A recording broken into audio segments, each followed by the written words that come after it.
Good morning. Malaysia is expected to garner 14.62 billion ringgit in new investments from the United States following the Trade and Investment Mission led by Datuk Seri Muhammad Azmin Ali. The senior international trade and industry minister said many US-based companies had expressed their commitments to expand their operations and footprint in Malaysia during his 10-day US Trade and Investment Mission, which began on May 8th. Saya juga telah bertemu dengan beberapa syarikat utama Amerika Syarikat dalam tempoh 2 hari ini, khususnya yang terlibat dengan sektor-sektor teknologi tinggi termasuk Texas Instrument dan juga Indium. Mereka telah membuat keputusan untuk mengembangkan pelaburan sedia ada di Malaysia dan mengekalkan Malaysia sebagai destinasi dan hub pelaburan di rantau ASEAN. He added that his ministry will be making a few major announcements in the next few days in terms of the total new investments that have been committed by those companies. Thus far, Datuk Seri Azmin had met several high-technology companies such as global semiconductor company Texas Instruments Incorporated and global material supplier to the electronics assembly and semiconductor packaging industries Indium Corporation. He is also scheduled to engage with more high-tech industry players on his upcoming visits to San Francisco, Seattle and Los Angeles. Datuk Seri Azmin said his ministry would also continue its trade mission to attract more investments and that the high-quality investments would create more jobs for Malaysian talents. In the meantime, Datuk Seri Ismail Sabri Yaakob arrived in Washington for a 4-day working visit, which will include a meeting with US President Joe Biden and ASEAN leaders. The Prime Minister arrived at Joint Base Andrews at around 8:16 a.m. Wednesday, Malaysian time. The Prime Minister was greeted on arrival by Foreign Minister Datuk Seri Saifuddin Abdullah. He was also welcomed by Senior International Trade and Industry Minister Datuk Seri Muhammad Azmin Ali, Human Resources Minister Datuk Seri M. Saravanan and senior Malaysian officials upon arrival at a hotel later. Datuk Seri Ismail Sabri will join Biden, US Vice President Kamala Harris and other ASEAN leaders at the 2-day ASEAN-US Special Summit starting Thursday. Biden will also host a dinner for the ASEAN leaders at the White House on Thursday. This will be followed by the President meeting with ASEAN leaders at the US Department of State, the venue of the special summit, on Friday. Datuk Seri Saifuddin said this is the second ASEAN-US Special Summit hosted by the US President after the then-President Barack Obama welcomed ASEAN leaders to the country in 2016. This special summit also marks the 45th anniversary of the ASEAN-US dialogue relationship. He said Harris will also hold discussions with ASEAN leaders on a wide range of issues, including health, maritime cooperation, climate change and clean energy on Friday. Datuk Seri Saifuddin added that Datuk Seri Ismail Sabri will stress ASEAN's centrality in the ASEAN-US cooperation at the summit. Dan tentulah Malaysia dan ASEAN harus mengambil prihatin terhadap perkara-perkara tersebut dan sebab itu saya jangka Yang Amat Berhormat Perdana Menteri akan antara lain menekankan soal ASEAN centrality dari segi hubungan antara ASEAN dan Amerika Syarikat. Maknanya tak kiralah Amerika Syarikat boleh bertukar dasar, boleh bertukar pentadbiran, tetapi dan kita menghormati mereka dari segi itu, namun Malaysia seperti mana biasa kita dengan pendirian ASEAN centrality itu. Selama ini pun kita menghadkan soal pertembungan kuasa besar di rantau ini dari 2 sudut saja, ekonomi dan teknologi. Dan setiap kali ada apa-apa yang menunjuk kepada ketenteraan politik, selalu kita tarik break. Kita kata, Nana, kami tak bincang bab ini. Kita nak bincang teknologi, ekonomi. Jadi kita very sure dari segi pendirian kita selama ini. Datuk Seri Ismail Sabri will also meet with US Secretary of Commerce Gina Raimondo and US Trade Representative Ambassador Catherine Tai on Thursday. The Prime Minister will also take the opportunity to meet American captains of industries as well as US ASEAN Business Council and Chamber of Commerce and the Malaysian diaspora in an Aidilfitri Keluarga Malaysia gathering. And before departing for Washington, Datuk Seri Ismail Sabri stressed that he is proud to see the close relationship among Malaysians, regardless of race and religion, and among students and professionals in the United Kingdom. He said this to the Malaysian media after he attended the Keluarga Malaysia Hari Raya Aidilfitri celebration held at a hotel in London on Tuesday. Haliza Hashim reports. Ismail Sabri spent almost 2 hours socialising with more than 300 Malaysians living in the UK during the Keluarga Malaysia Hari Raya Aidilfitri celebration. He said the presence of multiracial Malaysians at the event was exciting and he was proud to see the close relationship and lively atmosphere among students and professionals as well as Malaysians residing here. Juga gembira melihat hubungan keluarga Malaysia yang begitu rapat tanpa membela kaum, tanpa membela agama, dan jadi semangat keluarga Malaysia itu bukan yang dilihat di Malaysia saja, tetapi di luar negara termasuk dan saya bangga dengan apa yang saya lihat yang berlaku di Malaysia. The Premier, who was on his way to Washington DC to attend the ASEAN-US Special Summit, was in London to visit the Tenun Pahang Diraja exhibition, which is being held at the Malaysian High Commission building in Belgrave Square. Meanwhile, those who attended the Keluarga Malaysia Aidilfitri lunch took the opportunity to greet each other after being unable to meet and celebrate through the Hari Raya Open House for 2 years following the COVID-19 pandemic. Many describe everyone present as one big family called Keluarga Malaysia, and meeting the Prime Minister, they said, was a bonus. Sangat gembira, it's an honour sebab bukan selalu jumpa PM dekat UK especially, so yeah, saya sangat gembira dapat berjumpa dengan PM dan dapat menghadiri majlis Aidilfitri bersama beliau. I haven't been able to celebrate Eid for a long time due to work and other commitments, so it's really nice to be able to celebrate Malaysian style with other fellow Malaysians, and of course to meet the Prime Minister. He asked me, do I have a selfie? And I said yes. That's very kind of him. This is my first event being part of the Malaysian family. I've not been home recently, and it's just a wonderful feeling to see everybody here and celebrating Eid. And the icing on the cake is to meet the Prime Minister of the country.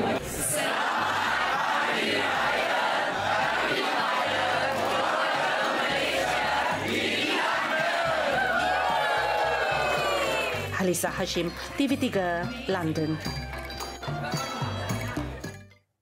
Bank Negara Malaysia's Monetary Policy Committee, MPC, has decided to increase the overnight policy rate OPR by 25 basis points to 2%. The central bank said the ceiling and floor rates of the corridor of the OPR are correspondingly increased to 2.25% and 1.75% respectively. Bank Negara, in a statement, said that the sustained reopening of the global economy and the improvement in labour market conditions continue to support the recovery of economic activity. It said these have partly cushioned the impact of the military conflict in Ukraine and the strict containment measures in China. It added that over the course of the COVID-19 crisis, the OPR was reduced by a cumulative 125 basis points to a historic low of 1.75% to support the economy. The unprecedented conditions that necessitated such actions have since abated. With the domestic growth on a firmer footing, the MPC decided to reduce the degree of monetary accommodation. This will be done in a measured and gradual manner, ensuring that monetary policy remains accommodative to support sustainable economic growth in an environment of price stability. Bank Negara also said that inflationary pressures had increased sharply due to a rise in commodity prices, strained supply chains and strong demand conditions, particularly in the US. Consequently, several central banks are expected to adjust their monetary policy settings faster to reduce inflationary pressures. Bank Negara noted that the global growth outlook would continue to be affected by the developments surrounding the conflict in Ukraine, COVID-19, global supply chain conditions, commodity price shocks, and financial market volatility.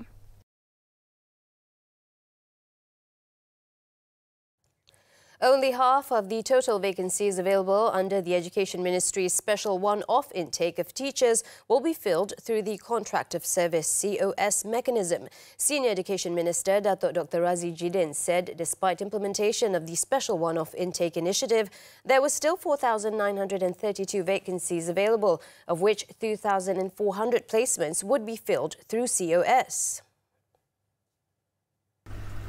Kita baru mendapat maklumat terkini daripada SPP berkaitan dengan pengisian ini dan insya-Allah tawaran kepada calon-calon yang berjaya akan dibuat oleh SPP sebelum 31 Mei 2022. In a brief clip that was shared on his official Facebook page on Wednesday, Datuk Dr. Razak added that the remaining vacancies available under the special one-off intake involved the English, art and visuals, as well as other subjects taught at Chinese vernacular schools. He also admitted it was difficult for the ministry to recruit suitable candidates to teach the three subjects, despite implementing the special one-off intake initiative. In June last year, the ministry announced the special one-off intake of teachers involving 18,702 education service officers for grade DG41 to fill vacancies throughout the country. To date, the Education Service Commission has successfully recruited and deployed 13,770 candidates to schools that are facing shortages of teachers. Only individuals on a special list or those with permission from the Inspector General of Police are allowed to have police escorts. Home Minister Datuk Sri Hamzah Zainuddin said the matter had been agreed in Parliament and anyone would be investigated if found guilty, be it officers or benefactors. Kita tidak akan membenarkan sesiapa yang tidak ada dalam senarai itu mendapat fasilitis yang sebegitu rupa. Ianya perlu mendapat persetujuan daripada Ketua Polis Negara sendiri. He was commenting on videos showing two traffic policemen escorting a private vehicle along Jalan Bukit Gambir in Pulau Pinang recently, which went viral on social media. He said there was no need to review the standard operating procedures for outriders, as it clearly prohibits those not authorised from getting such services. Datuk Sri Hamzah added that the matter is being investigated internally and said that the findings will be announced in the next few days. Pulau Pinang State Exco, Dr. Nolila Arifin has submitted the names of 5 doctors allegedly involved in bullying trainee doctors at the Pulau Pinang Hospital to the Health Ministry. The State Health Committee Chairman said she had submitted the names and departments of the doctors, adding that Health Minister Khairi Jamaluddin has since replied to the information. Dr. Nolila said the 5 names were not linked to the recent death of a houseman on April 17th, as the case is under investigation. On April 17th, a 25-year-old houseman attached to the Pulau Pinang Hospital died following a fall from his rented apartment unit at Jalan Datuk Kramat. The houseman had only been posted to the Pulau Pinang Hospital on April 4th. The case had been classified as sudden death, but police have not ruled out the possibility of the case being reclassified if fresh evidence comes to light. This is the second death involving housemen attached to the hospital in less than 2 years. On May 6th, Khairi reportedly said that the ministry will be setting up an independent task force to probe claims of bullying at the hospital and the death of the houseman. Terengganu and Pulau Pinang have recorded a surge of hand, foot and mouth disease HFMD cases since January 1st this year. According to Terengganu Health Department Director Datuk Dr. Kasimani Embung, a total of 782 cases of HFMD were recorded in the state up to May 7th this year, a sharp increase of over 700% compared to only 95 cases reported in the corresponding period last year. Okey, daripada senarai wabak yang kita sebutkan tadi, sebenarnya 2 adalah berada di Besut, 3 di Marang, 5 di Kuala Terengganu, 3 Hulu Terengganu, 5 di Setiu dan 1 di Kemaman. Itu adalah 19 wabak yang telah berlaku, wabak hand, foot and mouth disease yang berlaku di negeri Terengganu. Datuk Dr. Kasumani said this after officiating the Gerak Gempur Cakna Ubat program in Hulu Terengganu on Wednesday. She added that the majority of cases involved children aged 6 and below who were placed in nurseries in the state. However, none of the 19 childcare centres that have been identified as the cause of the outbreak were closed, as the health department managed to contain the spread of the disease. Based on investigations, it was found that the failure to take preventive measures or ensure hygiene in the nurseries had been the reasons for the HFMD spread. Elsewhere, Pulau Pinang recorded 959 HFMD cases in the first 5 months of 2022, a fourfold increase compared to a total of only 219 cases last year. State Agriculture, Agro-Based Industries, Rural Development and Health Committee Chairman Dr. Nolela Arifin therefore advised parents to always be wary and protect their children from being infected by the disease.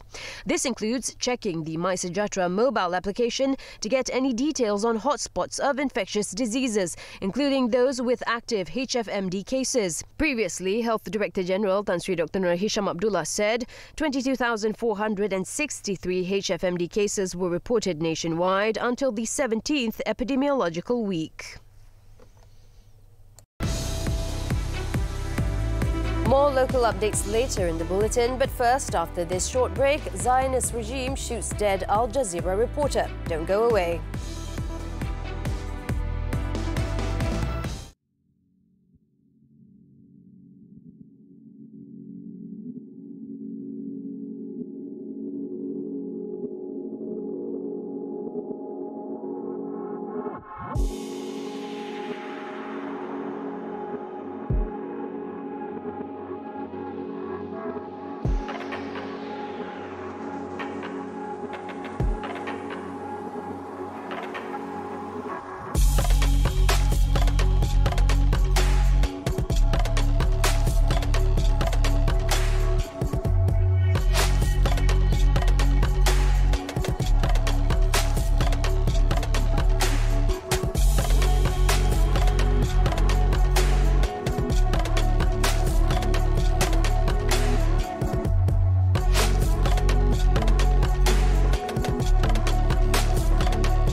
To the foreign front, veteran Al Jazeera journalist Shireen Abu Akleh, a Palestinian-American who was among the network's most prominent figures, was shot dead Wednesday as she covered an Israeli army raid in the occupied West Bank. The Qatar-based TV channel said Israeli forces shot the 51-year-old journalist deliberately and in cold blood while she was covering unrest in the Jenin refugee camp. It added that another Al Jazeera journalist, Ali Al-Samudi, was also wounded in the incident. A photographer who was a witness at the scene reported that Israeli forces were firing in the camp area and then saw Shireen's body lying on the ground. It was said that there were no Palestinian gunmen visible in the area when she was killed.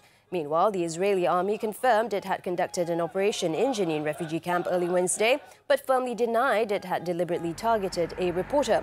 Al Jazeera has called on the international community to hold the Israeli forces accountable for their intentional targeting and killing of the journalist. Shanghai officials will further restrict access to food and hospitals in some parts of the city for over the next few days, which is the most severe phase of its extended lockdown. Commercial food deliveries are not allowed, and approval is required from the committee for anyone other than emergency cases to access hospitals. Authorities have also stepped up measures aimed at people who live close to positive cases, even if these close contacts test negative. The neighbours of COVID-19 cases and others living close by are being forced into government quarantine facilities. Widespread use of industrial-scale disinfection has been a key tactic used by authorities.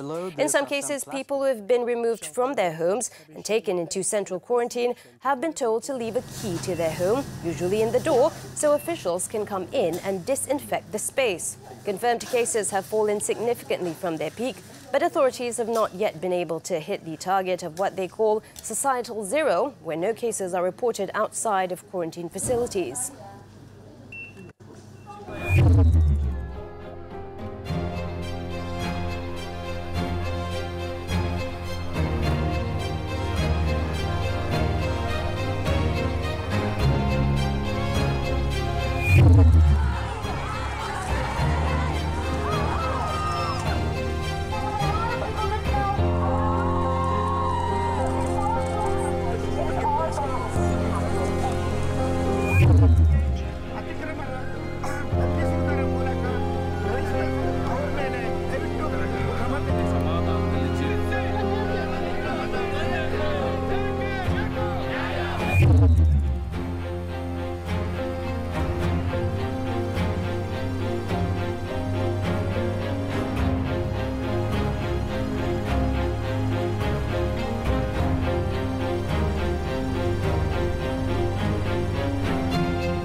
Malaysia dominates diving event. Sports coming up next.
The 2021 Hanoi SEA Games, the Malaysian diving camp proved their prowess in the sport after making a clean sweep of all 8 gold medals at stake. In the last event on Wednesday, pool darlings Datuk Pandalela Renong and Nurdabita Sabri completed the icing on the cake for Malaysia, winning the women's 10-metre platform synchronised event at the Aquatic Sports Palace. Datuk Pandalela and Dabita amassed 292.14 points after completing 5 dives to clinch the 9th overall gold for Malaysia in Hanoi. Singaporean twins Ong Zi In and Ong Rei In took home the silver with 225.42 points. The hosts Buletin Hong Yang and Mai Hong Han scored 185.25 points to finish third. However, no bronze medal was awarded as only 3 pairs took part. Datuk Pandalela and Dabita's gold medal came hours after Muhammad Shafiq Puteh secured Malaysia's 8th gold from the men's 3-metre springboard event. It was nowhere near his best, but Shafiq was still unstoppable as he registered a winning total of 381.35 points. It was Shafiq's first individual gold at the SEA Games and second of his career after having won the mixed springboard synchro with Jasmine Lai in Kuala Lumpur in 2017. Gabriel Gilbert Daim claimed the silver with a 357.30 total, 17 points ahead of Thailand's bronze medalist Juntapadawan Chanawat with 340.35. Earlier, Malaysia bagged their 7th gold medal through Pencak Silat pair Taqiyuddin Hamid and Sazlan Yuga. The duo's well-executed performance in the men's double seni event final saw them scoring 9.950 points from the judges at the Baktuliam Sports Centre for first place. Their opponents in the final were Singaporean brothers Hazim and Haziq Muhammad Zaki, who scored 9.905 points. Pairs from Thailand and Singapore, who lost in the semi-finals on Tuesday, became the joint bronze medalists in the men's doubles.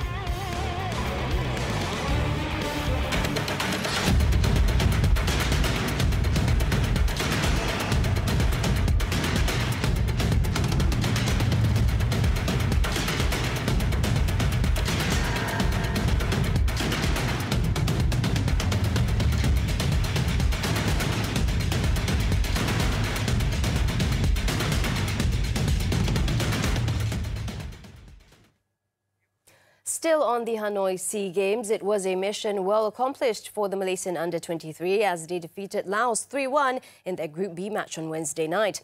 Belgium-based forward Lokman Hakim Shamsuddin shone with 2 goals. His first goal was in the 36th minute when he received a lofted pass from midfielder Nick Akif Shahiran Nikmat, beat a defender by cutting to the right and thumped a shot past Laos's goalkeeper Kyo Udane Sovasango. The KV quarterback forward then got his second in the 67th minute when he capitalised on a rebound of Sovanasango's save. Shahir Basha scored Malaysia's 3rd goal in the 42nd minute when he unleashed a curling shot from outside the area.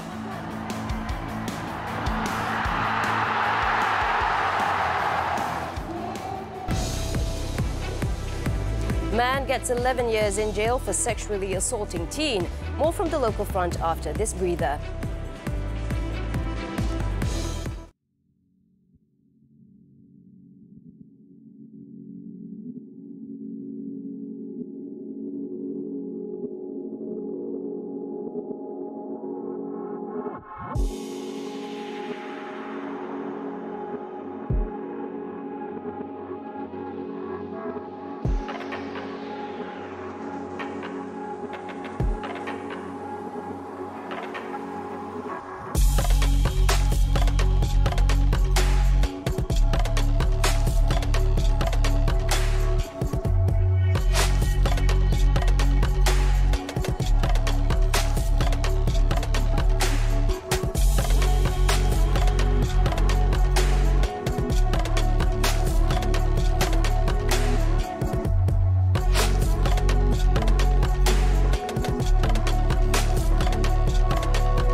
Thanks for staying with us on Nightline. The Kuala Lumpur High Court was told that One Malaysia Development Berhad 1MDB wanted to recover the $2.3 billion invested in Bridge Global Absolute Return Fund (SPC). Former 1MDB Company Secretary Goh Geik Kim, who took the witness stand on Wednesday, testified that the matter was discussed when she attended a meeting on November 11, 2013. The 17th prosecution witness, who was referred to the minutes of the meeting, said that among the agenda discussed was the directive of 1MDB board members to bring back the investment in Bridge Global Absolute Return Fund (SPC) to Malaysia. She revealed that former 1MDB Chief Executive Officer Muhammad Hazim Abdul Rahman had said that there were no plans for the liquidation of the investment portfolio. According to her, Hazim had also mentioned that the first half-year dividend of about 3% had just been received.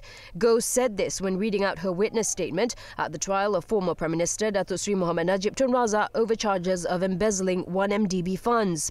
She added that KPMG Malaysia, 1MDB's audit firm, had also requested several documents to ensure that the 1MDB Group's investment in the purported Cayman Island-based hedge fund had been recorded at fair value. Previously, the court heard that KPMG had yet to sign off on the audit for 1MDB's financial statement for the financial year ending March 31st, 2013, as the latter had yet to provide the information that KPMG had been asking for since April 2013. Datuk Sri Najib is facing 4 charges of using his position to obtain bribes totaling 2.3 billion ringgit from 1MDB and 21 charges of illegal money laundering involving the same amount. The trial before Judge Datuk Colin Lawrence Sequeira resumes on Thursday. The Court of Appeal has fixed June 28th for another case management on Sam Kerr Ting's appeal against her conviction and jail sentence for reckless driving, which caused the death of 8 teenagers on modified bicycles, commonly known as basikal lajak. The date was fixed after a case management was held before Court of Appeal Deputy Registrar Muhammad Khairi Harun on Wednesday. According to Sam's lawyer, Havidijit Singh, the Deputy Registrar set June 28th for further case management to get the appeal records and for the appeal records to be served to the parties in the case. He also informed the Deputy Registrar that former Federal Court Judge Datuk Sri Gopal Sri Ram had been appointed as lead counsel with Harvindijit as co-counsel to represent Sam in her appeal. The prosecution has also confirmed that they have received the notice of appeal filed by Sam. On April 13th this year, High Court Judge Datuk Abu Bakar Qatar allowed the prosecution's appeal and convicted Sam of driving recklessly and sentenced her to 6 years in jail and a 6,000 ringgit fine. Sam obtained leave from the Court of Appeal on April 18th to appeal against her conviction and jail sentence. The Court of Appeal had also allowed Sam's application to stay the execution of the jail sentence and released her on bail of 10,000 ringgit with one shorty pending the hearing of her appeal. In Kelantan, an unemployed man was sentenced to 11 years in prison by the Kota Bharu Sessions Court on Wednesday for molesting a teenage girl and possessing offensive weapons in Kuala Krai in March and April. 34-year-old Edri Shah Rimigani nodded after the charges were read to him before Judge Muhammad Zul Zakikuddin Zulkifli. For the first charge, the accused was charged with allegedly possessing a knife and brass knuckles at a convenience store inside the Sultan Ismail Petra Hospital in Kuala Krai on April 29th.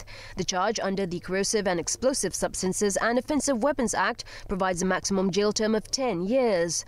For the second charge, Edri Shah was charged with allegedly having molested a 15-year-old girl near a river in Kuala Krai on March 21st.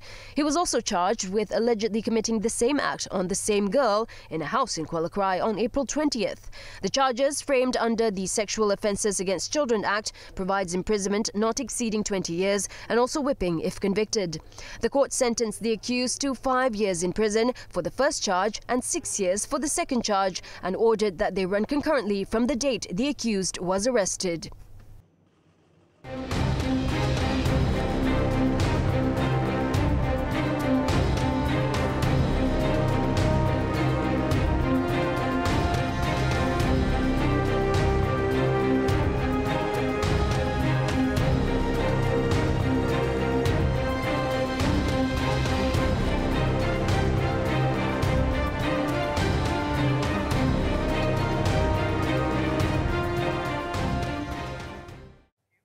As we wrap up Nightline this time around, let's take a look at some cool toy figures, figurines and cultural artifact replicas which were displayed at the Thailand Toy Expo 2022 in Bangkok.